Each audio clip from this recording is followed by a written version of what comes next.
नमस्कार विद्यार्थी मित्रांनो, मी मिनेंद्र सुर्वे माझ्या यूट्यूब चॅनलमध्ये तुम्हा सर्वांचं स्वागत करतो। डॉक्टर श्रीराम गीत यांचा आज एक लेख वाचल्यानंतर मी खूप आनंदी झालो आहे आणि हा लेख मला तुमच्यापर्यंत पोहोचवायचा आहे आणि त्यासाठी एक चांगलं उत्कृष्ट माध्यम आहे ते म्हणजे माझं यूट्यूब चॅनल। हा लेख आहे करिअर निवडताना संशोधनाच्या वाटेवर। हा त्यांचा लेख मी आज वाचला आणि हा लेख वाचल्यानंतर मला असा अनुभवाला मिळाला की हा लेख त्यांनी एक उत्कृष्टरित्या सर्वांसमोर मांडला आहे। आजही डॉक्टर श्रीराम गीत सारखे करिअर काउंसलर आहेत जे संशोधनाच्या वाटेवर यासारखे लेख आपल्यासाठी लिहित असतात। हा लेख आजच्या तारखेला फार महत्त्वाचा आहे। तर 10वी-12वीचे निकाल लागलेले आहेत आणि बऱ्याच विद्यार्थ्यांना आपला करिअर निवडायचा आहे आणि ज्या विद्यार्थ्यांना संशोधनामध्ये करिअर करायचं आहे त्या विद्यार्थ्यांसाठी हा लेख एक उत्कृष्ट माध्यम आहे आणि त्यांनी हा लेख आवर्जून वाचावा किंवा हा व्हिडिओ मी तुम्हाला त्यासाठीच घेऊन आलो आहे। या व्हिडिओच्या माध्यमातून मी तुम्हाला डॉक्टर श्रीराम गीत यांचे जे काही विचार आहेत ते तुम्हाला मी प्रथमदर्शनी मी मांडत आहे। तर श्रीराम गीत यांनी एक सर्वे केला होता। त्या सर्वेनुसार 10वी-12वीच्या विद्यार्थ्यांना ज्यांना 90% आहेत, मोर दॅन 95% आहेत, अशा विद्यार्थ्यांना विचारण्यात आलं की संशोधन म्हणजे काय। तर तुम्ही अशा एखाद्या व्यक्तीला भेटलात का जो संशोधनमध्ये कार्यरत आहे किंवा ते तुम्हाला भेटले आहेत का, तुम्ही अशा एखाद्या शास्त्रज्ञानाला भेटला आहेत का। तर आपल्याला आन्सर येतं नकारार्थी आन्सर असतं आणि हे आन्सर एक्सेप्टेबल आहे। तर अशा विद्यार्थ्यांना संशोधन म्हणजे नक्की काय आहे ते माहीत नसतं। आजकालचे विद्यार्थी हे स्पून फिडिंगवरती अवलंबून आहेत आणि त्यांना करिअरही तसंच निवडायचं आहे। एखाद्याने सांगितलं की मला इंजिनिअरिंग करायचं तर ते इंजिनिअरिंगमध्ये इंटरेस्ट घेतील, एखाद्याने सांगितलं की मला मेडिकलला जायचं तर ते मेडिकलसाठी तयार करतील। तर अशा प्रकारचे स्पून फिडिंगवरती ते अवलंबून आहेत। पण तुम्ही थोडासा जरी रिसर्च केला तर तुम्हाला समजून येईल की आपल्याला जो मार्ग अवलंबायचा आहे, आपल्याला जे करिअर निवडायचं आहे ते निवडणं अगदी सोपं असतं। तर श्रीराम गीत डॉक्टर श्रीराम गीत सांगतात की या एका सर्वेमध्ये त्यांना असं आढळून आलं की बऱ्याचशा विद्यार्थ्यांना ही माहिती नसतं की संशोधन म्हणजे काय, शास्त्रज्ञ म्हणजे काय, ते खरं तर काय काम करतात। 10वी-12वी नंतर म्हणजे वय वर्ष 16 ते 18 अपेक्षित असतं आणि त्या 16 ते 18 वर्षाच्या मुलांना एखाद्या शास्त्रज्ञांचे चरित्र त्यांनी वाचलेली असतात, एखादा पाठ्यपुस्तकातून एखादा धडा आलेला असतो आणि तो धडा वाचून त्यांना थोडीशी आयडिया लागलेली असते, थोडीशी कल्पना आलेली असते किंवा एखादे आपले त्यांचे आईवडील जे असतात ते एखाद्या शास्त्रज्ञानाचं चरित्र पुस्तक त्यांना वाढदिवसाला भेट म्हणून देतात आणि त्यानंतर तो चरित्र त्यांनी वाचलेलं असतं आणि ते चरित्र वाचून झाल्यानंतर ते प्रेरित झालेले असतात की चला तर मग आपणही शास्त्रज्ञ बनूया। अशा प्रकारच्या काही गोष्टी असतात। पण एवढ्यावरती न थांबता तुम्हाला थोडासा रिसर्च करणं गरजेचं आहे। जसं की नीट एक्झाम दिल्यानंतर थोड्या प्रमाणात एक विद्यार्थ्यांना विचारलं जातं की तुझा आवडता सब्जेक्ट काय आहे, तर त्यांना बायोलॉजी हा सब्जेक्ट थोडा आवडत असतो आणि त्यांना त्याच्यानंतर विचारलं जातं की तुला बायोलॉजी आवडतं, मग त्यांचं असं म्हणणं असतं की आम्हाला बायोलॉजीमध्ये करिअर करायचं आहे। पण बायोलॉजीमध्ये करिअर करायचं म्हणजे बायोलॉजीमध्ये संशोधन करायचं असं म्हटलं जातं। पण बायोलॉजीमध्ये संशोधन म्हणजे नक्की काय, कशा प्रकारचं संशोधन करायचं असं विचारल्यावर त्यांच्याकडे काहीही आन्सर नसतं आणि तेही अपेक्षित आहे, कारण तेही त्या प्रमाणात तेवढ्या लेवलला जाऊन थिंकिंग करत नाहीत आणि ती थिंकिंग करणं अपेक्षित असतं का त्या थिंकिंगवरती तुमचं करिअर अवलंबून असतं। तर असाच काहीसा प्रकार आयसरला बसणाऱ्या विद्यार्थ्यांच्या एक्झामला बसणाऱ्या विद्यार्थ्यांच्यातही पाहायला मिळतो। आयसर म्हणजे institute of science and engineering research. ज्यांना IIT मध्ये प्रवेश मिळत नाही तर ते आयसरला जाण्यासाठी प्रयत्न करत असतात। तर आयसरला बसणाऱ्या विद्यार्थ्यांनाही हा प्रश्न केला असता, त्यांच्याकडनं जे आन्सर असतात त्यांना असं वाटतं की त्यांना मॅथमॅटिक्स किंवा फिजिक्समध्ये इंटरेस्ट आहे, त्याच्यामध्ये त्यांना रिसर्च करायचा आहे। पण त्यांना असं विचारलं जातं की तुम्हाला मॅथमॅटिक्स आणि फिजिक्समध्ये कोणता रिसर्च करायचा आहे, तर त्यावेळेस त्यांच्याकडे आन्सर हे अवेलेबल नसतं आणि त्यामुळेच आज आपण जाणून घेणार आहोत की रिसर्च म्हणजे काय, संशोधन म्हणजे काय आणि संशोधनाच्या कोणत्या कोणत्या वाटा ओपन आहेत 10वी-12वी नंतर। ज्या प्रकारे एखादा विद्यार्थी त्या वाटा अवलंबून त्याचा करिअर करू शकतो. तर आज आपण ह्या व्हिडिओतून डॉक्टर श्रीराम गीत यांनी हा जो मूलभूत जो अजेंडा मांडला होता त्यांच्या लेखनातून, तो मी तुमच्यासमोर ठेवला होता की संशोधन म्हणजे काय, किंवा संशोधन कोणत्या प्रकारे केलं जातं, किंवा संशोधन करणाऱ्या कोणत्या संस्था आपल्या देशामध्ये अवेलेबल आहेत, हे आपल्या विद्यार्थी मित्रांना आणि पालकवर्गाला माहीत नसतं. तर ते माहीत करून घेणे आवश्यक आहे आणि आजच्या व्हिडिओच्या माध्यमातून आपण ते जाणून घेणार आहोत.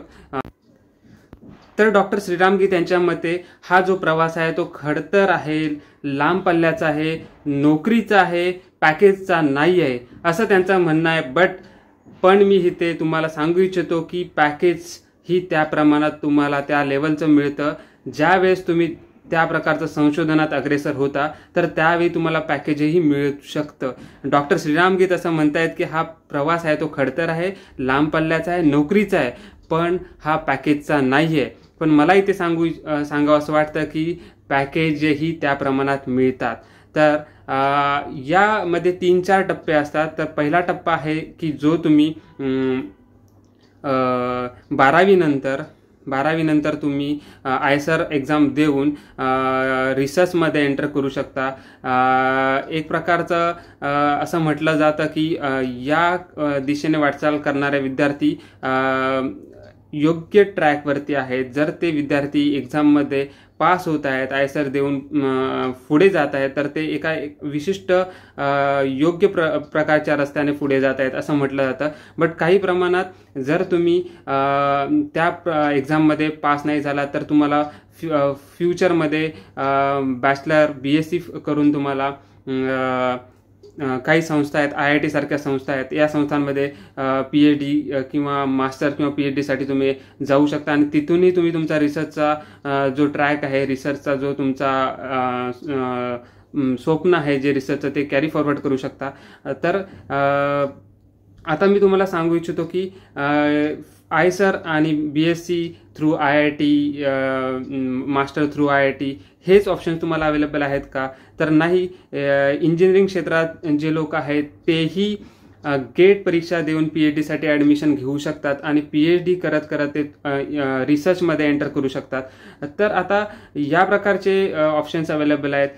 BSc झाल्यानंतर तुम्ही जाम एक्झाम पण देऊन तुम्ही या करिअरमध्ये, संशोधनाच्या करिअरमध्ये पाऊल ठेवू शकताय. तर ऑप्शन तुमच्याकडे आहे. तुम्हाला योग्य प्रकारे योग्य तो ट्रॅक निवडायचा आहे. तुम्हाला BSc करायचं आहे. BSc केल्यानंतर तुम्हाला जाम एक्झाम द्यायची आहे. काही जणांना 12वी नंतर जायचं, त्यांनी आयसर एक्झाम देऊन यामध्ये एंटर करू शकताय. आयदर तुम्हाला इंजिनिअरिंगमध्ये इंटरेस्ट असेल तर तुम्ही इंजिनिअरिंग करून गेट एक्झामच्या थ्रू तुम्ही PhD साठी IIT या किंवा जे काही फंडामेंटल रिसर्चचे सेंटर्स आहेत तिथे तुम्ही ॲडमिशन घेऊ शकता. आता असे कोणते रिसर्च सेंटर्स आहेत जे अव्वल दर्जाचे आहेत? तर पहिल्या क्रमांकाचं जे आपल्या देशामध्ये आहे ते आहे TIFR, Tata institute of fundamental research. यामध्ये तुम्ही एंटर करू शकता. तुम्ही करिअर चांगलं तुमच्या संशोधनामध्ये करिअर बनवू शकता. दुसऱ्या क्रमांकाचं जे सेंटर आहे, जे संस्था आहे ती आहे IISc, Indian institute of science. तर IISc किंवा TIFR सारखे संस्था असतील. भाभा अणुसंशोधन केंद्र, BRC सारखी संस्था, ही तर पूर्ण अशी संस्था आहे की इथे फार वेगळ्या पद्धतीने रिसर्च केला जातो. या BRC सारख्या संस्थेमध्ये सगळ्या प्रकारचे सायंटिस्ट, संशोधन करणाऱ्या व्यक्तींची गरज असते. तर यासारख्या ठिकाणी तुम्ही जाऊ शकता. किंवा इस्रो सारखी संस्था जे तुमच्यासाठी अवेलेबल आहे. डाएट सारखी संस्था अवेलेबल आहे. Defence institute of technology. यानंतर अशा काही खाजगी संस्था आहेत जे की कोलॅबरेशनमध्ये या उत्कृष्ट संस्थांबरोबर कार्यरत असतात. तर तुम्ही अशा खाजगी संस्थांमध्येही जॉईन होऊ शकता. अंतराळवीरात जाण्यासाठी इस्रो हा एक तुमचा ट्रॅक असेल. इस्रोच्या थ्रू तुम्ही यासारख्या अवकाशयानातील संशोधनामध्ये तुम्ही जाण्यासाठी प्रयत्न करू शकता. कृषी संशोधनासाठी वेगवेगळ्या संस्था कार्यरत आहेत. व्हायरस संदर्भात एक वेगळीच संस्था कार्य करत आहे. तर तुम्ही ज्या प्रकारचं संशोधन करू इच्छिता त्या प्रकारच्या संशोधनामध्ये तुम्ही जाऊ शकता. जसं की मी सांगितलं, कृषी संशोधन आहे, ॲस्ट्रोफिजिक्स आहे, त्यानंतर इस्रोसारखी संस्था आहे, डिफेन्स इन्स्टिट्यूट ऑफ DRDO सारखी संस्था आहे, defence institute of research and development आहे, डाएट आहे, BIRC आहे, ISC Bangalore, all types of IITs NITs यासारख्या संस्थांमध्ये एक चांगल्या प्रकारचं रिसर्च चालू असतं, संशोधन चालू असतं. तर या संस्थांमध्ये तुम्ही जॉईन करू शकता. त्याच्यानंतर एक यंग रिसर्च सायंटिस्ट अवॉर्ड अशा प्रकारच्या रिसर्चर्सना देण्यात येतो, संशोधकांना देण्यात येतो की जी भटनागर सारखा जो फेलोशिप आहे, जो अवॉर्ड आहे, जे यंग रिसर्च सायंटिस्टना देण्यात येतो की जेणेकरून ते प्रेरित होतील आणि आपल्यासारखेच फ्युचरमध्ये चांगले संशोधक त्यांच्याकडून प्रेरणा घेतील आणि अग्रेसर या पूर्ण वाटचालीमध्ये अग्रेसर राहतील. तर हा जो टप्पा आहे तो 12 वर्षांचा टप्पा आहे. जसं की मी सांगितलं होतं, खडतर प्रवास असणार आहे. 12वी नंतर 12 वर्षांचा टप्पा आहे, जेणेकरून 4 वर्ष तुम्ही ग्रॅज्युएशन पकडाल, त्याच्यानंतर 2 वर्ष मास्टर्स पकडा आणि 4 ते 5 वर्षांचा तुमचा PhD. या प्रकारचं जे टोटल हा जो काळ आहे तो म्हणजे हा टोटल पिरियड जर तुम्ही पकडला तर तो 12 वर्ष मोर दॅन 12 इयर्स आहे. आणि एवढीच इच्छा आहे की संशोधनामध्ये भारतातील पुढच्या पिढीमधले जे येणारे विद्यार्थी आहेत ते 12वी नंतर बऱ्याच प्रमाणात यावेत अशी मी इच्छा व्यक्त करतो. आणि हा जो लेख होता तो अतिशय चांगला लेख.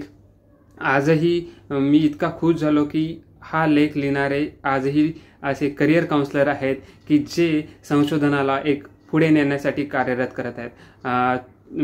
तुम्हाला संशोधन क्षेत्रामध्ये काहीही जर क्वेरीज असतील तर तुम्ही कमेंट बॉक्समध्ये कमेंट लिहू शकता आणि मला विचारू शकताय.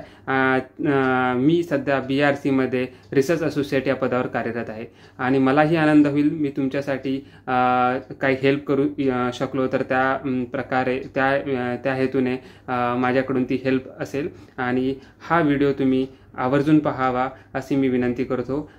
Thank you very much.